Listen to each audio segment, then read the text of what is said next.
Itoophiyaa diigamtee badaa jirtu caccabdee ishee hallayyaat kuftee kan ishee kaasu dhabdee namni ol qabee dhaabuuf ifaajaa jiru kamu diina Oromoot inni hin gowwominaa lamu diina Oromoot inni hin gowwominaa lamu.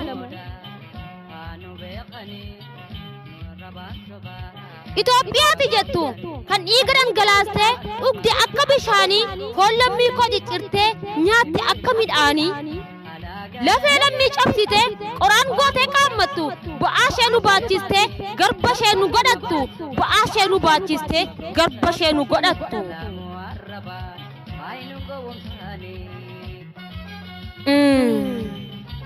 Kanuma miti garuu Itoophiyaat faarsitu ishee suphuudhaaf jettee saba kan kee aarsitu ishee suphuudhaaf jettee saba kan kee aarsitu. Itoophiyaati kaastee duratti ijaaruuf kaattu kan safuu nuun qabaanne foon keenya kuttee nyaattu kan safuu nuun qabaanne foon keenya kuttee nyaattu.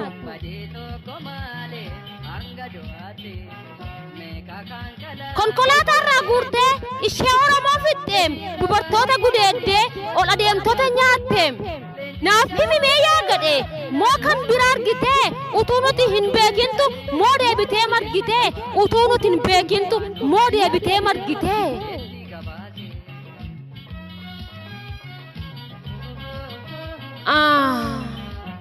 Itoophiyaati jettu ishee jaallan koo qaaliin bilisummaa sabaatiif lubbuu irratti dhabanii lafee itti cabanii dhiigatti lolaasanii bilisummaa fiiganii moo kan biraatti jiraayii tarii kan nuti hin beekne ammas deebitee shirtaa Oromoon sirraan eegne ammas deebitee shirtaa Oromoon sirraan eegne.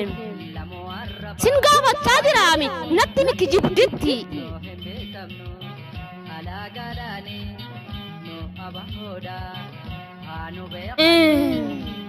Itoophiyaat sabbitu jaallan koo onneen leencaa sammuunis taanaan beekaa yoo feete paayileetaaf saayintistiif doktoraaf kan eegaman hedduunsaa ba'aa garbummaa baanne hin jiraannu jechuudhaan ta'anim kan rasaasaa ba'aa garbummaa baanne hin jiraannu jechuudhaan ta'anim kan rasaasaa.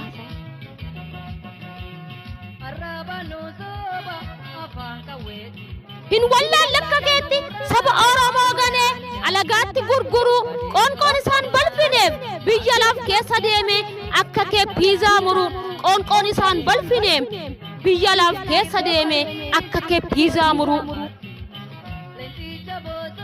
Jookis dandeettiin namne akka kee waliin dha'u uummata faan faajjessee harka maratee taa'u.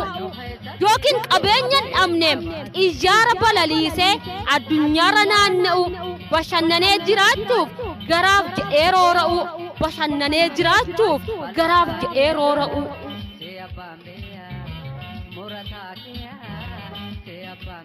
Na dhageessaa yagantu woboon Oromoo ganee akka kee gantuun taane sabaaf jedheeti malee garaasaaf jedheen baane.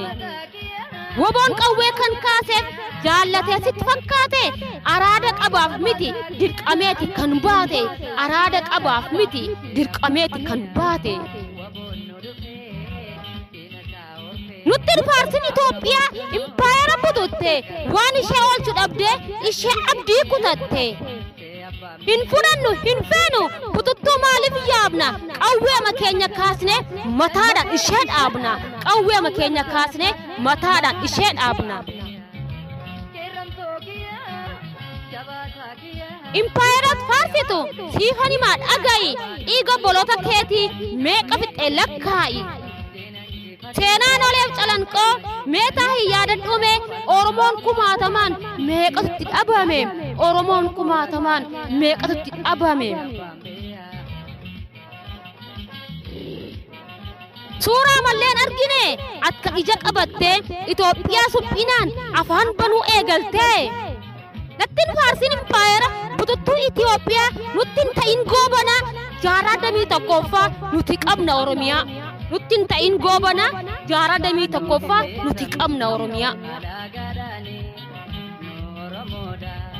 Abadan abadan in mirkooftuun dhamahin impaayeran ijaartu dhiiga jaallan qaqqaaliin dhageessaa hin taphattu.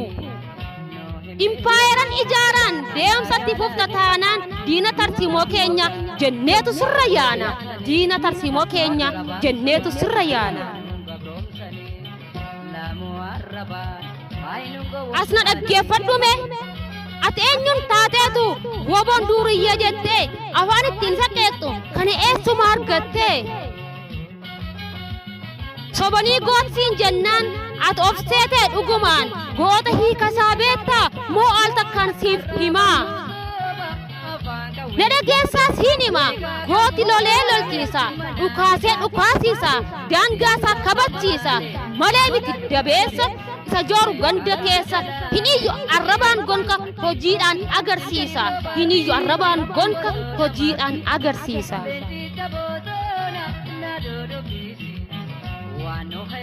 gootni ija barbadaa beektaa eenyu akka ta'e mootii fi mulaata maquma isaanii dhahee gooti jettuun isa kana woboo gaachana biyyaa isa sabaaf dhaabbatu wabii lammii Oromiyaa isa sabaaf dhaabbatu wabii lammii Oromiyaa Yommuu kijiba jettee seenaa gootota darbee deemtee dubbisuu malte goota afaaniin hobobsee galmee seenaarra galee kunoo baran argine safuudha uggum jenne kunoo baran argine safuudha uggum jenne Amsi walaloo kooti warra Oromoo gananiif Itoophiyaa suphinaaf duubatti deebi'aniif kan qopheessee dhiyeesse anuma jaalbilisee bilisummaa zoonii kibbaarra